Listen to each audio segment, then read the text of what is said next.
আসসালামু আলাইকুম ওয়া রাহমাতুল্লাহি ওয়া বারাকাতু। সম্মানিত ইমানদার মুসলমান ভাই বোনেরা, আশা করি আপনারা সকলেই আল্লাহর অশেষ রহমতে ভালো আছেন। আলহামদুলিল্লাহ। আজ আমরা জেনে নেব এমন 10 শ্রেণীর মানুষের কথা, যেই 10 শ্রেণীর মানুষ মারা যাওয়ার পর কবরে তাদের শরীরটা পচে না, নষ্ট হয় না, কবরের মাটি খেয়ে শেষ করে দেয় না, কবরের ভিতরে তাদের দেহটা সুরক্ষিত থাকে, ভালো থাকে, অক্ষত থাকে কিয়ামতের আগ পর্যন্ত। আমরা প্রায় নিউজে দেখতে পাই, শুনতে পাই যে অমুক এলাকায় কবরের ভিতরে মৃত ব্যক্তির লাশ নষ্ট হয়নি, এমনকি মৃত ব্যক্তির কাফনের কাপড়টাও সুরক্ষিত রয়েছে। তাদের দেহটা এত বছর হয়ে যাওয়ার পরেও নষ্ট হয় নাই, পচে নাই, গলে নাই, কবরের মাটি খেয়ে শেষ করে দেয় নাই, তাদের শরীরটা অক্ষত রয়েছে। সুবহানাল্লাহ, সুবহানাল্লাহ।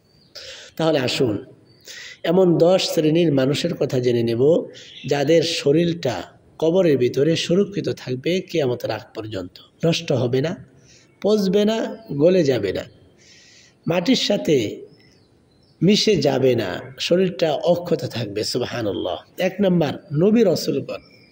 আল্লাহ পাকের পক্ষ থেকে এই পৃথিবীতে যত নবী রাসূলগণ এসেছেন, সমস্ত নবী রাসূলগণের দেহটা কবরের ভিতরে সুরক্ষিত থাকবে। আল্লাহ পাক নবী রাসূলদেরকে জিন্দা রাখবেন। সুবহানাল্লাহ, সুবহানাল্লাহ। 2 নম্বর, গাজী, যারা নিজেদের জীবন এবং মাল নিয়ে আল্লাহর রাস্তায় আল্লাহর দ্বীনকে উঁচু করার জন্যে, নিজেদের জীবন এবং মাল বিলিয়ে দেওয়ার জন্যে জিহাদে চলে যায়। জিহাদ করে একটি সময় তাদের নিজেদের জীবন নিয়ে ফিরে আসে, তাদেরকে বলা হয় গাজী। যারা যুদ্ধের ময়দান থেকে জিহাদ করে গাজী হয়ে ফিরবে, তারা যদি মারা যায়, তাদের দেহটা কবরের ভিতরে সুরক্ষিত থাকবে, পচবে না, নষ্ট হবে না, গলবে না, আল্লাহ পাক অক্ষত রাখবেন। 2 নম্বর, শহীদ, যারা নিজেদের জান এবং মাল নিয়ে আল্লাহ রাস্তায় বের হয় এবং জিহাদে গিয়ে নিজের জান এবং মাল আল্লাহ রাস্তায় দিয়ে নিজের জীবনটাকে আল্লাহর জন্য কুরবান করে বিলিয়ে দেয়, তাকে বলা হয় শহীদ। শহীদের শরীরকে আল্লাহ পাক কবরের ভিতরে সুরক্ষিত রাখবেন, নষ্ট হবে না, পচবে না, গলবে না। সুবহানাল্লাহ, সুবহানাল্লাহ। 4 নম্বর, আলেম। আলেম, কোরআন এবং হাদিসের আলেম, যিনি জ্ঞানী। এই জ্ঞানী আলেম ব্যক্তিকে যদি সে কোরআন এবং হাদিস অনুযায়ী নিজের জীবনকে পরিচালনা করে, এমন আলেমের শরীরকে আল্লাহ পাক কবরের ভিতরে সুরক্ষিত রাখবেন, আল্লাহ পাক অক্ষত রাখবেন। 5 নম্বর, হাফেজ কোরআন, যে আল্লাহর বান্দা হাফেজ কোরআন হবে, আল্লাহর কোরআন মুখস্থ করবে, এমন হাফেজ কোরআনকে আল্লাহ পাক কবরের ভিতরে সুরক্ষিত রাখবেন, অক্ষত রাখবেন। হাফেজ কোরআন নিজের ফ্যামিলির অনেক সদস্যকে সুপারিশ করে আল্লাহর কাছে বলে বলে জান্নাতে নিয়ে যেতে পারবে। সুবহানাল্লাহ, সুবহানাল্লাহ। এমন মর্যাদা আল্লাহ পাক আলেম এবং হাফেজকে দেওয়া হবে।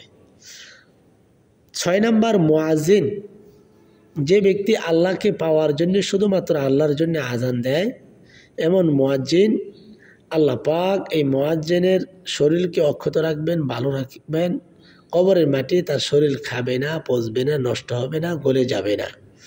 আল্লাহ রাসূল সাল্লাল্লাহু আলাইহি ওয়াসাল্লাম বলেন, আল মুআজ্জিনুনা আতওয়ালুন নাসি আনাকা ইয়াউমাল কিয়ামা। কিয়ামতের দিন মুয়াজ্জিনদের গলাকে লম্বা করে দেওয়া হবে, অর্থাৎ তাদের মর্যাদাকে আল্লাহ পাক উঁচু করে দিবেন। সুবহানাল্লাহ।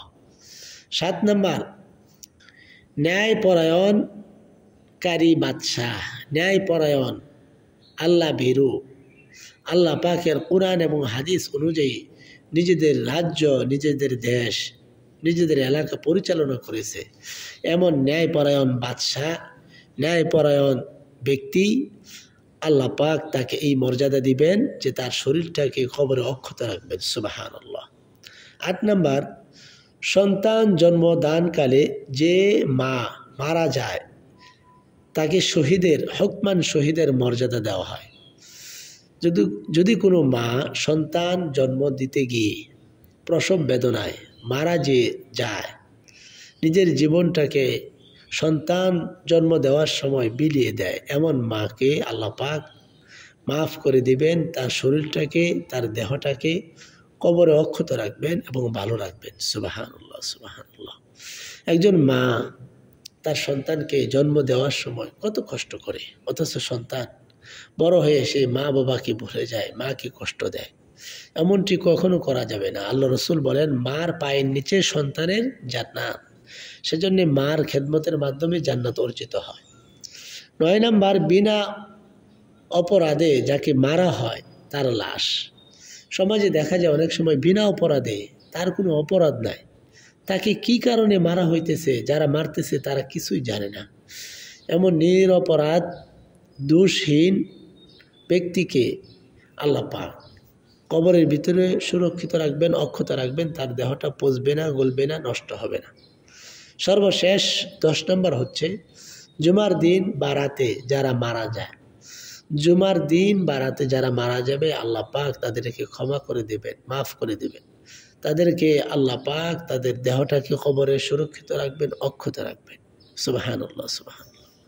সম্মানিত ইমানদার মুসলমান ভাই বোনেরা, সর্বশেষ আল্লাহর কাছে আমরা এটাই দোয়া করি এবং আশা করি, নিজেদের দিলের তামান্না এটাই পেশ করি, আল্লাহ পাক যেন আমাদের হয়তো গাজী বানাক, না হয়তো শহীদ করুক, না হয়তো আলেম বানাক, না হয়তো আলেমের সাথে উঠা বসা করার তৌফিক দান করেন, হয়তো হাফিজ কোরআন হিসেবে কবুল করেন, অথবা নিজেদের সন্তানকে হাফিজ কোরআন হিসেবে কবুল আর মঞ্জুর করেন, না হয়তো কোনো হাফিজকে মন থেকে প্রাণ থেকে ভালোবাসার তৌফিক দান করেন।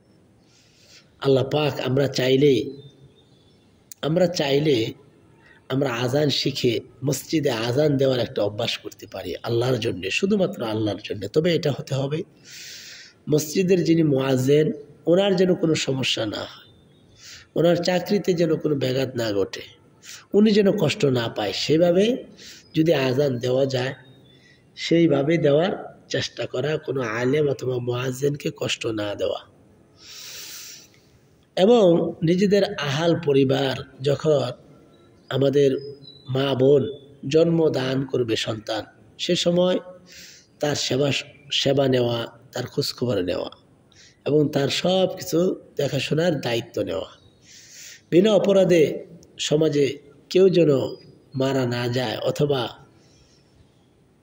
বিনা অপরাধে কেউ কাউকে কষ্ট দিলে সেখানে গিয়ে অবশ্যই সকলে মিলে সে সমস্যার সমাধান করার চেষ্টা করা। জুমার দিন রাত বেশি থেকে বেশি আমল করা। আল্লাহ পাক আমাদের সবাইকে, যে 10 শ্রেণীর মানুষের কথা আমরা শুনলাম, যাদের শরীরটা কবরে অক্ষত থাকে, ভালো থাকে, আল্লাহ পাক আমাদের সবাইকেই শহীদি মৃত্যু দান করেন, সবাই বলে আমিন। ইসলামিক ভিডিওটি অবশ্যই আপনার কাছে ভালো লেগেছে, অন্য মুসলমান ভাই বোনের কাছে সবের নিয়তে অবশ্যই ভিডিওটি সর্বজায়গায় শেয়ার করে দেবেন, সকলের জন্য আমল করতে পারে। ছোট্ট করে একটি লাইক করে দেবেন, কমেন্ট করে আপনার মতামত জানিয়ে দেবেন, আর নতুন হলে সাবস্ক্রাইব করে পাশেই থাকবেন।